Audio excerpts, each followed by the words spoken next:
Welcome back. Anthony Slater for The Athletic, senior writer, covers the Golden State Warriors. And, we were saying is KD and LeBron are, probably looking at this roster right now, and the young stars aren't even having to play yet, and the old stars are pulling all the levers. And, it's funny, Anthony, Ime Udoka's had a great year, but there is something to say about Steve Kerr's played in 5 finals, and he's coached in 6. There's nothing you can do about it. I remember Sean McVay's first Super Bowl against Belichick. He got totally worked. It's just the way you're just going up against an all-time guy. Do you feel like Kerr is outcoached Ime Udoka, or is it just talent? Yeah, I do think the stage, knowing just in-series adjustments, the, pressure of the finals, the off days are very different. You have to schedule your practices different because there's basically like Super Bowl media days before every game. And also Steve Kerr's staff. He has 2 former head coaches who literally have taken head coaching jobs in the last month on his staff. Kenny Atkinson, Mike Brown's running the defense, the substitution patterns. I just think this is such a veteran staff that has been through this moment and just also has genius level players. Andre Iguodala is over there. He's basically an assistant coach. So there is just institutional knowledge just throughout that bench. Right well, I was thinking about I talked about this the other day with Marcus Thompson, who and I said, Steve Kerr was a player, and Steph Curry's dad was a player, and Klay Thompson's dad was a player, and Andrew Wiggins' dad was a professional athlete. And I'm like, after a while, the advantage to having a dad, I kind of look at the Warriors, and it's almost unfair. To your point, I think this is one of the highest IQ basketball teams I've ever seen in my life. I just think they're. Last night when the Warriors got cold and the Celtics got hot, it would have been very easy to collapse. And you watch their body language, and I was like, no, they just went cold.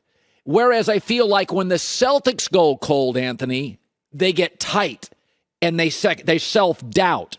Talk about that Warrior. Let's talk about that Celtics 7-minute run. Did you think that was going to decide the game? Yeah, because it felt a little bit like game 1 in the fourth quarter, which is really the first time in these playoffs you felt the Warriors get a little bit spooked, like you mentioned, where the Celtics, they go 8-8 from 3 or something like that in the fourth quarter. Well, they went 8-8 from 3 after going 0 of 12 last night, and it just it felt the momentum shifting. But it was the third quarter instead of the fourth. They had time to stabilize themselves, and you could just feel that veteran presence. They purposely remade this roster this summer, only going after high IQ free agents, Nemanja Bjelica, Otto Porter, Andre Iguodala, because they had the experience last season with Kelly Oubre, Kent Bazemore, James Wiseman, who was a rookie coming in. They didn't understand the Warriors system, the defensive schemes, all that. So this is who they've built themselves to be, because they are not the more athletic team in this series. They're not the longer team with shot blockers. They have to be the smarter team. And I think at times that showed, and certainly the more experienced team showed last night. Anthony, it feels like Wiggins has gone from a trade piece in the first year of the deal to absolutely essential. I could not see them moving him. I just feel like he's their best athlete. He may be their twitchiest athlete. I don't think you can move him. Do you bring the entire band back if they win this thing? Yeah, you do, because they're making just outrageous amount of money right now during this run, and even if they might get a game 7, that's an extra 15-ish million.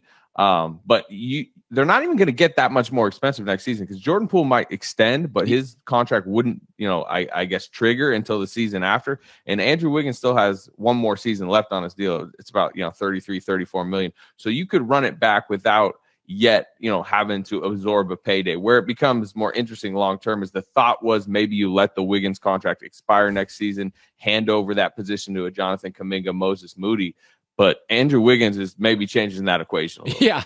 What do you make of Draymond's finals? Obviously, he struggled. Last night was one of his better games. He does add, he can be a catalyst. He's a very good rebounder. You need his size. I still think he's an excellent on-ball defender. What do you make?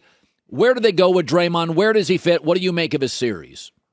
Yeah, it always set up as a difficult series for him, a little bit like OKC in 2016, where length, shot blocking at the rim, just athletes out there that can take away some of his little floater range shots. And then suddenly he gets a little bit, I think at times in his head offensively, he doesn't trust his 3-point shot. I don't even think he's hit a 3 in the series.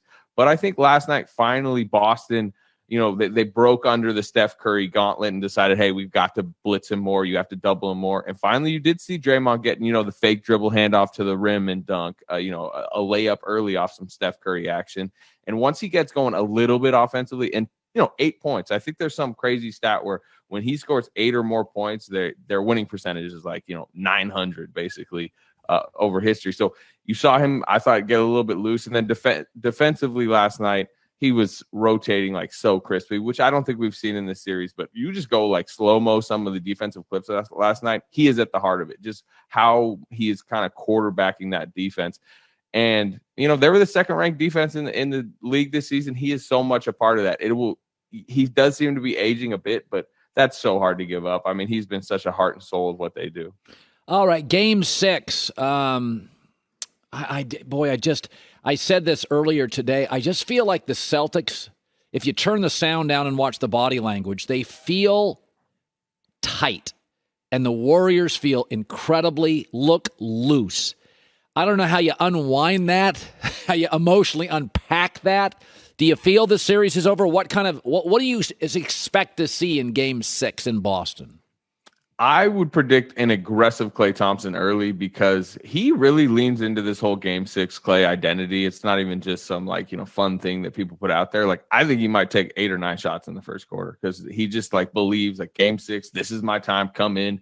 And the thing with Klay, when he's really aggressive, he can be either really, positive for the Warriors. He can just basically lead them to a win because he just hit 7 of 8 threes, or he could be detrimental. He could suddenly go 1 of 8, and then the Celtics are up 10-15 early and win a home team in front of, one of the best playoff crowds I've ever been in front of in Boston, 9 p.m. tip. If they can get up 10-15 early, suddenly you are looser. And I think there is a decent chance it gets back to a Game 7. Now, having watched what I watched last night in that arena, I would definitely favor the Warriors in the Game 7 at home. But if it is Game 7, I certainly can't sit here and say the series is over. All right. Steve Kerr, Mike Brown, and the Warriors' stingy defense. It is highlighted in Anthony Slater of the Athletics column today, at Anthony V. Slater. Great seeing you again. We appreciate you stopping by. Hi, everybody. Thanks for watching. Subscribe here to get the latest from the show. Also, be sure to check out more of the best clips from The Herd or go watch a few segments from other shows on FS1.